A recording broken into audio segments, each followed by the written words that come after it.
Hello friends. तो आज हम ट्वेल्थ क्लास फिजिक्स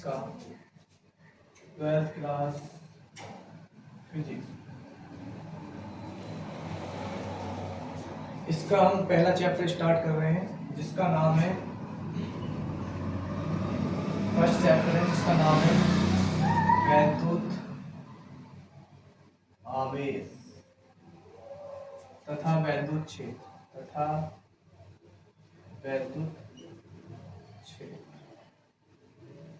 ये हमारा आज का टॉपिक है। इस चैप्टर के अंदर सबसे पहला जो हमारा टॉपिक है वो है वैद्युत आवेश। क्या है?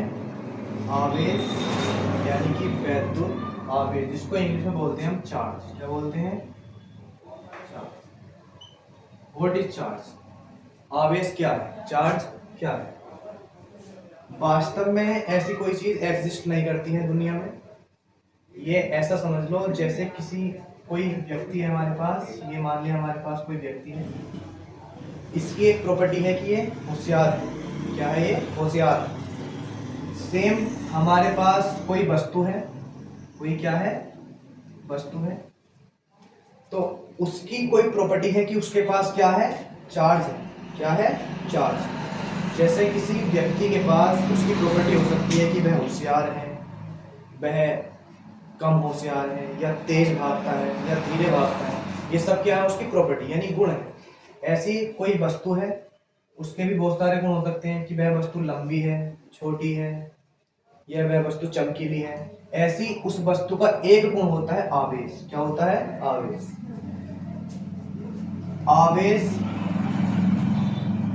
क्या होता है? वस्तु का गुण। क्या होता है? वस्तु का गुण। किसी वस्तु का क्या होता है? गुण होता है। अब इसको पहचानेंगे कैसे? जैसे मान लो कोई वस्तु चमक रही है तो उसका कैसा गुण हो गया? वो चमकीला गुण हो गया। कैसा हो गया? चमकीला।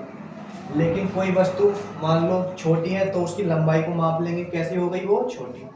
सेम अगर हमें पहचानना हो कि वस्तु का जो गुण है आवेश, उसको कैसे पहचानेंगे? तो मान लो इस वस्तु के पास आवेश है। क्या है? आवेश। सेम हमारे पास दूसरी वस्तु है, उसके पास भी क्या है? आवेश। क्या है? आवेश। अगर दोनों वस्तु एक दूसरे के पास लाई जाए, अगर दोनों वस्तुओं को एक दूसरे के पास लाया जाए तो ये दोनों वस्तुएं एक दूसरे पर कुछ अनुभव करेंगी। एक दूसरे के, अगर इन दोनों वस्तुओं को, जिसके पास चार्ज है यानी जिसके पास चार्ज का गुण है, जिसके पास प्रॉपर्टी है किसकी? चार्ज की, उसको एक दूसरे के पास लाया जाए तो वे एक दूसरे पर क्या करेंगी? फील करेंगी। कुछ क्या करेंगी? फील का मतलब अनुभव करेंगी। अनुभव करने का मतलब ये होता है कि अगर इस वस्तु को इस वस्तु के पास लाया जाए तो या तो इसको ये अट्रैक्ट कर लेगी, अपनी ओर खींच लेगी, या इसको ये रिपल कर देगी यानी अपने से दूर भगा देगी। या तो ये अपनी ओर खींचेगी, इसको बोलते हैं आकर्षण। क्या बोलते हैं? आकर्षण, अट्रैक्शन करना। या ये वस्तु इस वस्तु को अपने से क्या कर देगी? प्रतिकर्षित। क्या कर देगी? प्रतिकर्षण। क्या कर देगी? प्रतिकर्षण, जिसको बोलते हैं रिपल्सन, अपने से दूर भगाना। यानी दो आवेशित वस्तुएं हैं, उसको एक दूसरे के पास लाया जाए तो ये वस्तु इस वस्तु को, या ये वस्तु इस वस्तु को अपनी ओर खींच लेगी, जिसको बोलते हैं अट्रैक्शन, आकर्षण। या ये वस्तु इस वस्तु को दूर भगा देगी, जिसको बोलते हैं प्रतिकर्षण। क्या बोलते हैं? प्रतिकर्षण। तो आवेश एक क्या होता है? गुण। अब पहचानेंगे कैसे? पहचानेंगे ऐसे कि दो वस्तुएं अगर जिनके पास ये गुण है, आवेश का क्या है? गुण है, वे एक दूसरे को आकर्षण करती हैं या प्रतिकर्षण करती हैं। तो आवेश एक वस्तु का गुण है जो अपने जैसी वस्तु को क्या करती है? आकर्षण करती है या प्रतिकर्षण करती है। जो अपने ऐसी वस्तु को आकर्षित करती है या प्रतिकर्षित करती है। क्या करती है? प्रतिकर्षित करती है। तो आज का जो टॉपिक था हमारा वो था चार्ज।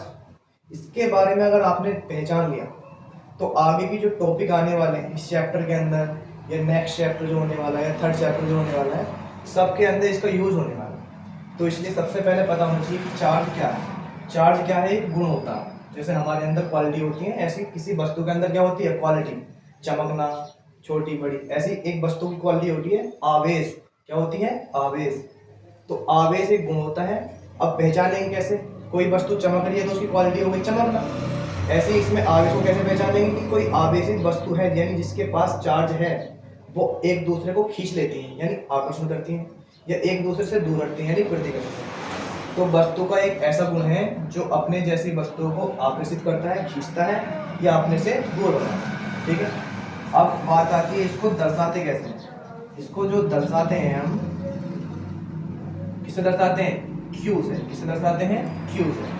चार्ज को अगर शो करना हो, या तो आवेश लिख दो, क्या लिख दो हिंदी में, आवेश।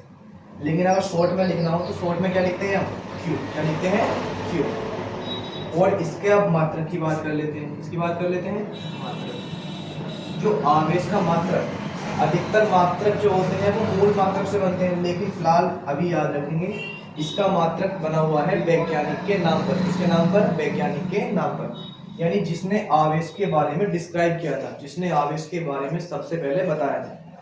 किसने बताया था, कूलॉम ने। किसने बताया था, कूलॉम ने। जैसे बल के बारे में सबसे पहले किसने बताया था, न्यूटन ने। किसने बताया था, न्यूटन ने। इसलिए बल का जो मात्रक हो जाता है वो क्या हो जाता है, न्यूटन। सेम आवेश के बारे में किसने बताया था, कूलॉम ने। इसलिए जो आवेश का मात्रक हो जाता है वो क्या हो जाता है, कूलॉम। शो करना है, दर्शाना है, तो हिंदी में आवेश, या शॉर्ट में क्यू। ऐसी मात्रा को लिखना हो तो कूलॉम हिंदी में, या शॉर्ट में सी। क्या लिखना है, सी। ये आवेश को शो करते हैं, ये आवेश का मात्रक है, और ये आवेश की परिभाषा है। हालांकि ये आगे टॉपिक में यूज होगा कि क्यू और इसका मात्रक। डेफिनेशन बहुत ही रेयर केस में मालूम करता है, इसका क्या होने वाला है, नेक्स्ट चैप्टर में यूज होने वाला है, इसलिए हम पहले इसको पढ़ रहे हैं। अब इससे अगला टॉपिक होने वाला है आवेश के प्रकार, जिसको हम नेक्स्ट वीडियो में डिस्क्राइब करेंगे। आज के लिए इतना, जय हिंद।